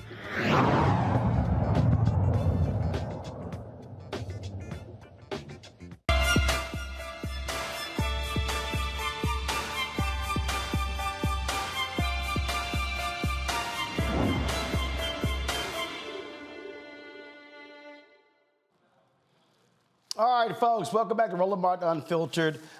We have been having a conversation since I got back from Jamaica about the new you in 2023. And when I was walking along the beach, when I was going through this shredding, shedding, cleansing process, just thinking about this new year, the business, people, staffing, personal stuff, all this sort of different stuff. I said, you know what? There were about seven people who came into my mind. I said, you know what? I want to have on the show. And Funk Roberts was one of the folks, and he has a program for men 50 plus. And I said, well, if I need to find somebody to talk about for sisters 50 plus. And so I was seeing her videos and then posting videos talking about being 60. She turned 61 in December. And I said, wow, this could be a great person to have to talk about this season. So Cheryl Grant is former Miss Olympia. She, as I said, turned 61 in December and really talks about the importance of not just fitness and looking great and healthy lifestyle, but really encouraging other women, especially Black women, to do what she has done. So Cheryl, glad to have you on the show. Thank you. I'm excited to be here. Thank you, Roland. So it's interesting. So I was looking at some of the comments on on my Instagram page, and there were some people who were saying, oh, you know what, I don't want to have to go that far. Or some people said, well, really, if you look at her, this is genetics. This is really not, you know, really working out. When did your process start? First of all, were you always a fitness person? Were you always this size? Or was it something that happened where you said, you know what, I need to make a change in my life? Well, I started really when my first child was born 35 years ago, and I started this fitness journey, but it was just more working out casually. It really took place when I was in my career in corporate America. My background is in high tech. I was in high tech for 30 plus years, and I found that I was constantly hitting what most would call, Roland, a glass ceiling. But for women of color, it is a brick ceiling. And I found myself getting stressed, depressed, because I couldn't figure out how to break through to the C-suite. And rather than allowing the systems that were in place to manage me, I decided to go on this fitness journey. And the biggest thing that I learned is that the brick wall that I was talking about, yes, corporations do put those in place, but we also put brick walls within our own minds about what we can and can't do. At that point, I decided to go on a fitness journey, and I became Miss Olympia. My first competition ever was in March of 2017, and I took second place, first place, and then I went on to take the title.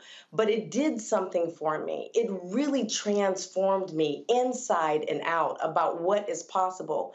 And especially as we begin to age, fitness is everything. How you take care of yourself. I was just listening to your segment and listening to all the things that are going on in the world outside of us, and let alone what we have to deal with individually, whether it be with family or whether it be with taking care of our parents or raising our children or going back to school or our social life. There's so many anxieties in life.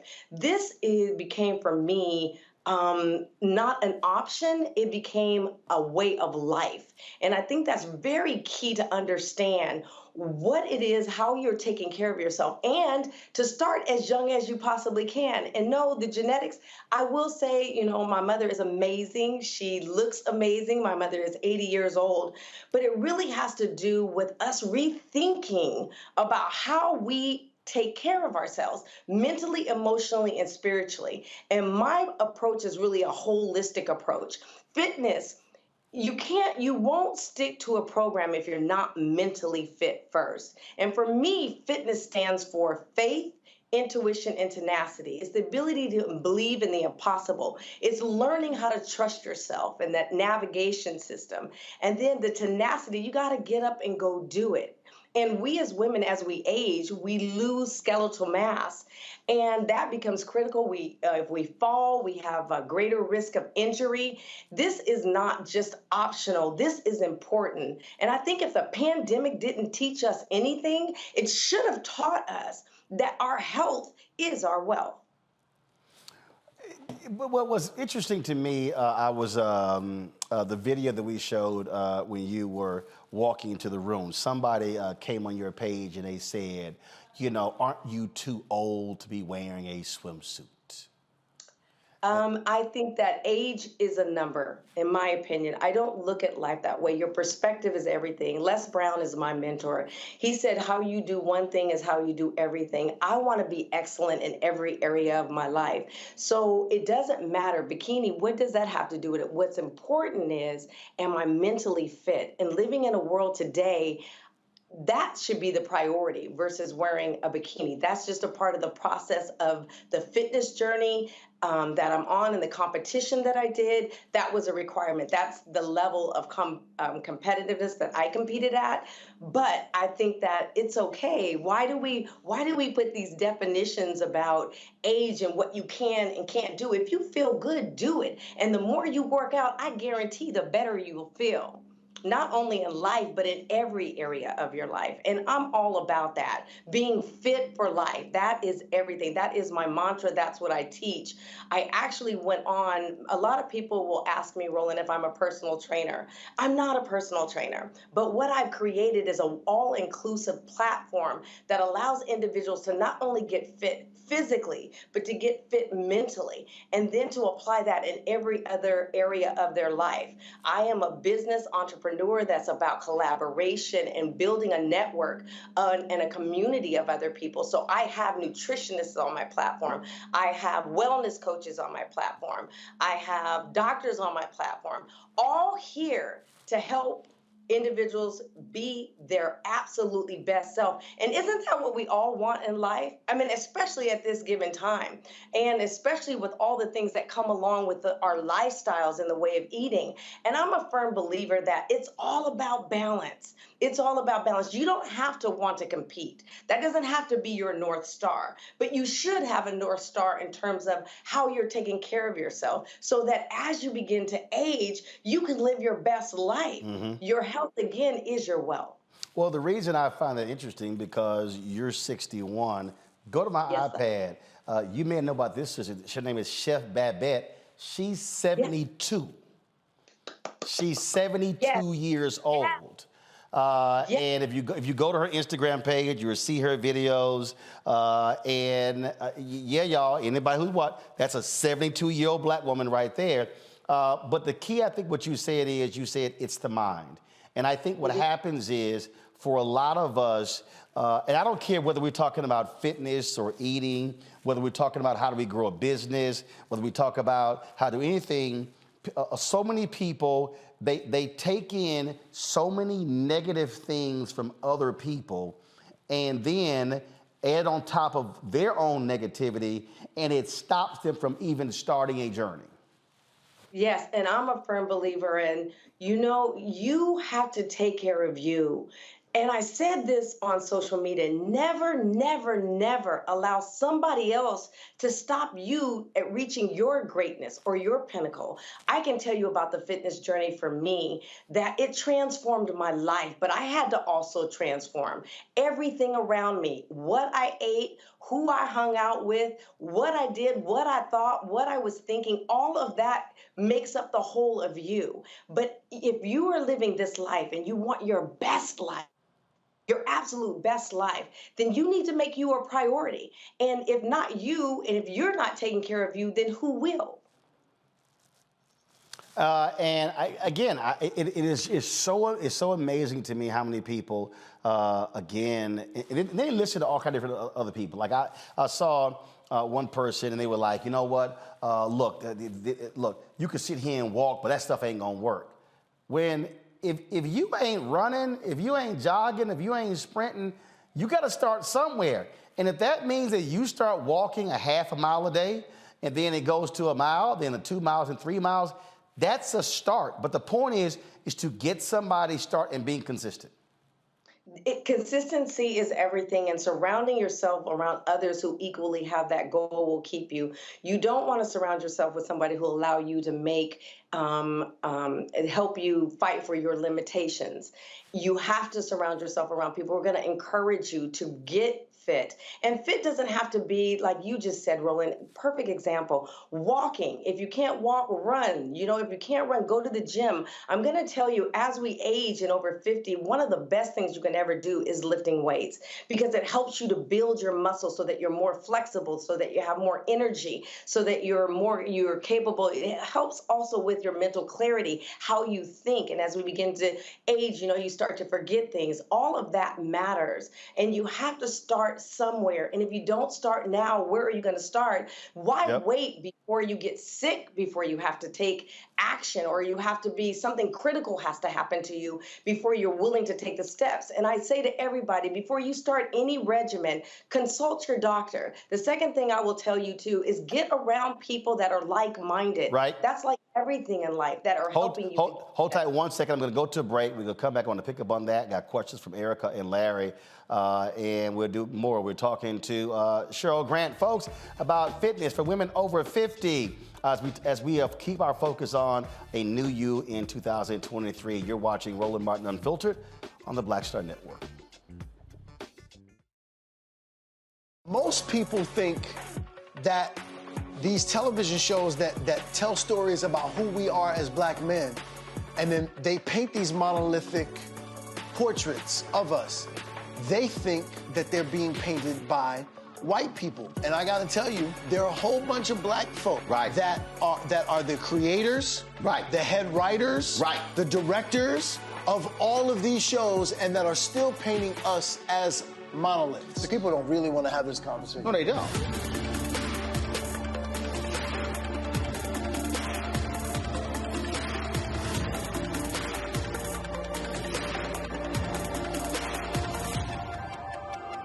When you talk about blackness and what happens in black culture, we're about covering these things that matter to us, speaking to our issues and concerns. This is a genuine people-powered movement. There's a lot of stuff that we're not getting. You get it, and you spread the word. We wish to plead our own cause.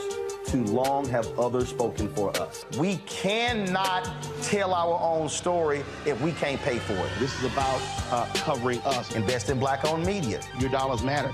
We don't have to keep asking them to cover our stuff. So please support us in what we do, folks. We want to hit 2,000 people, $50 this month, raise $100,000. We're behind 100,000, so we want to hit that. Y'all money makes this possible. Checks and money orders go to P.O. Box 57196, Washington, D.C. 20037-0196. The Cash App is $RM Unfiltered. PayPal is R Martin Unfiltered. Venmo is RM Unfiltered. Zelle is Roland at RolandSMartin.com. Hey, I'm Deion Cole from Blackish. Hey, I'm Arnaz J. Black TV does matter, dang it. Hey, what's up, y'all? It's your boy Jacob Lattimore, and you're now watching Roland Martin right now. Stay woke.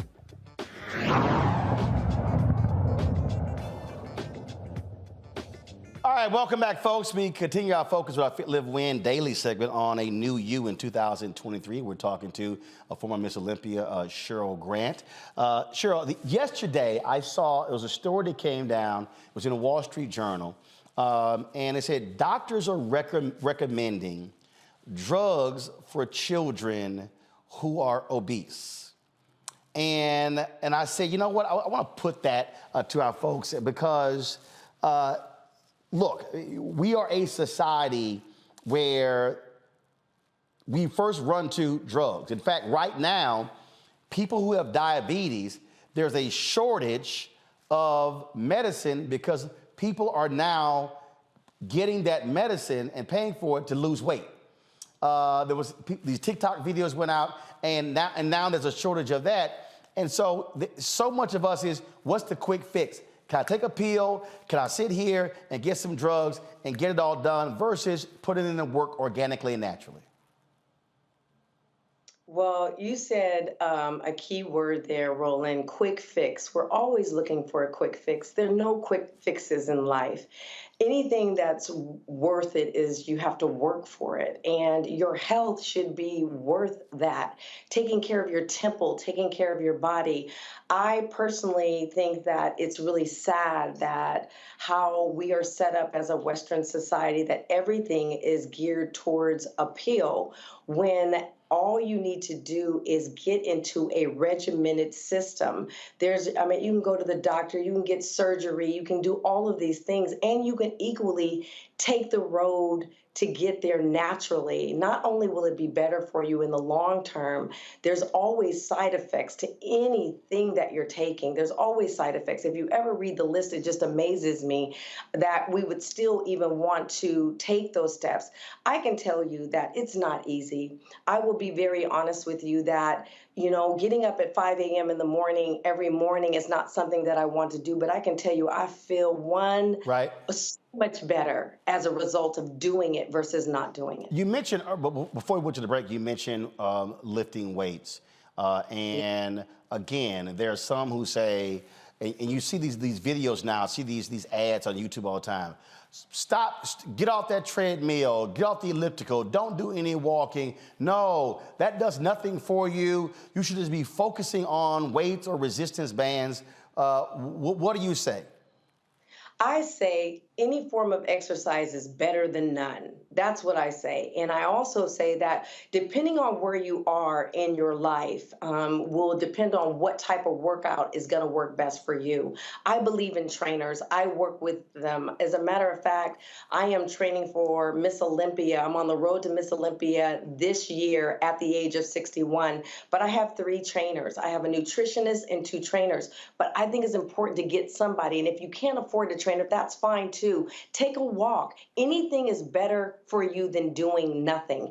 And I don't necessarily subscribe to anything that tells you not to do anything or anything that's a quick fix. Yes, treadmills are okay, but if you're over 50, like if I'm 61, then weight training is going to be better for me because as you age, your muscles start to get weak, and so you need to reinforce them.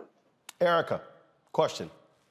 Yeah, absolutely. So, Cheryl, congratulations on all the fantastic work. Congratulations on the path to Miss Olympia again. Definitely rooting for you. And I want to say I'm so glad that you are putting a point on health and wealth in all aspects. I suffered a traumatic brain injury after being hit by an 18-wheeler twice in 2021. And so I've always been a fit person, but what you were saying in terms of brain health, making sure that we are active, my body, though it took a lot to get back to a good place, was in a position to heal because of the work that I've been doing before. So that led me into the wellness space and talking about brain health and unseen injury. So I said all of that to say, could you just briefly share the importance of people, not just I walk when I work, I'm going from this cubicle to the next, this building up the next, the importance of staving off life-changing diagnoses by 20 minutes of walking a day, being in nature. Can you talk about the importance of that, especially as Black folks?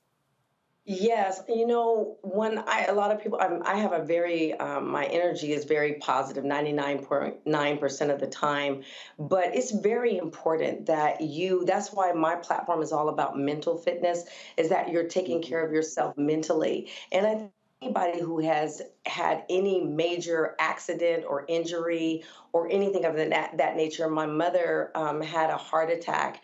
I can't even count how long ago, but little things that she can do along the way to recover. It doesn't mean you go run a mile, depending on what your injury is, but you can do something, whether it be stretching, something as simple as yoga, anything that can help you to start to strengthen and get the recovery process. The point is, is if you don't start moving that muscle, it'll get stiff, and then you'll have more troubles with it, and then you'll start to baby it, and then you'll start to overcompensate. So I'd strongly recommend exercising is everything. I personally think it's the elixir to youthfulism. So I encourage people, exercising is God's gift to us. I got 2 minutes left. Larry, question.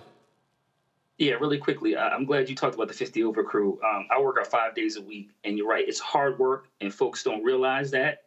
You have to stay committed to it. And so that leads to the 2 points I want to make questions. Talk about consistency and also talk about having an accountability partner as it relates to working out. Ooh, consistency is everything. I saw something on YouTube that I really loved because it talked about when you work out, let's say you do it for about 2 weeks, or even let's say 30 days and you don't see any results, you want to give up. One of the things that my coaches taught me early on is trust the process. You can't see it because you see you every day. So being consistent, having an accountability partner is everything. That's why I have a coach, because if I go in the gym, I'm not going to push myself. I'm not going to push myself to take it to the next level. An accountability person, whether it be a friend, will help you to maintain. And the beautiful thing is, I promise you this, that you will be so happy with the results. And not only will you be happy with the results, it will change your life. It will change how you do everything, your thinking process, how you start to interact, old things you will put away, because working out is truly, truly a gift from God again. Cheryl, it's great to have you. Look forward to having you back. Good luck in your journey. Folks, follow her on Instagram at SHERYLGRANT, same on Twitter. Again, good luck in your journey. And Roland, thank you. And thank you for taking time out to bring this awareness of fitness to everybody. Thank you. Not a problem. And so, folks, again, pull up the information where you can find Cheryl right there. For, of course, Instagram and Twitter, Facebook, email, and website is there as well. Who do we got tomorrow? Is it Funk Roberts tomorrow? All right, so tomorrow, Funk Roberts is going to be on the show talking about men 50 and over. And then I'm in Houston on Thursday. And then Rodney Lennon will be on the show. He's the brother we had on before. He lost more than 130 pounds. And Rodney's going to talk about the importance of what Cheryl just said, the importance of lifting weights to lose weight as well. And so I hope folks, y'all have been enjoying the segments. Thank you so very much. Larry, Erica, thanks a bunch. And again, I'll see y'all tomorrow right here on Roland Martin Unfiltered on the Black Star Network. Download the app, available on all platforms: Apple phone, Android phone, Apple TV, Android TV, Roku, Amazon Fire TV, Xbox One, Samsung Smart TV. I will see y'all tomorrow. Holla!